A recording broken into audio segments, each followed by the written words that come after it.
চলুন আজকে আপনাদের একটা গল্প শোনাই, শিক্ষণীয় গল্প। তো এটা যদি আমি একটা ফেসবুকে পড়েছিলাম পেজে, তো যাই হোক আমি আর গল্পটা আপনাদের সঙ্গে শেয়ার করছি।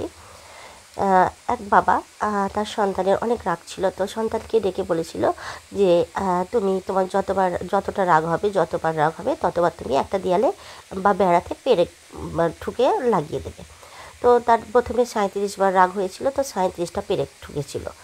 তো সে দেখছে প্রতিদিন যখনই তার যতবার রাগ হয় ততবার তাকে পেরেক ঠুকতে হচ্ছে, তো এতে তার কষ্ট হচ্ছে। তো তার কষ্ট লাঘব করার জন্য সে তখন বলছে যে রাগটা আমি একটু কমই করব, তাহলে পেরেকের সংখ্যাটা আস্তে আস্তে কমবে। তো যাই হোক, তো লাঘব করার জন্য এই কষ্টটা, তো প্রথমে সে 20বার রাগ করেছিল, তো 20টা পেরেক। তারপরের দিন ভাবলো আমি যদি 15বার রাগ করি তাহলে 15টা পেরেক। এইভাবে আস্তে আস্তে রাগের পরিমাণটা কমতে থাকে, আর এদিকে তার কষ্টটাও কমতে থাকে, যে পেরেক ঠোকার যে কষ্টটা। তো একদিন দেখলো যে সে একবারও রাগ করেনি, তার একটাও পেরেক সেদিনে পুড়তে হয়নি।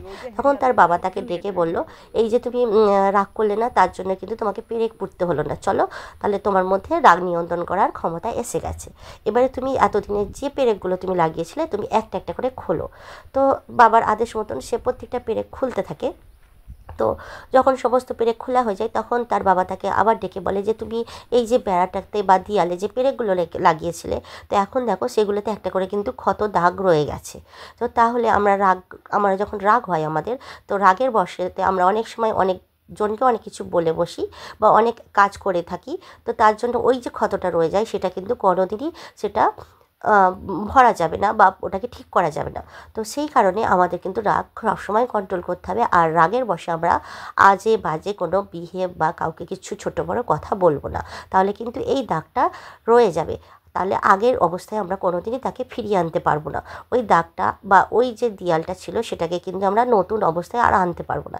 সেই কারণে আমাদের কিন্তু সবসময় রাগ কন্ট্রোল করতে হবে।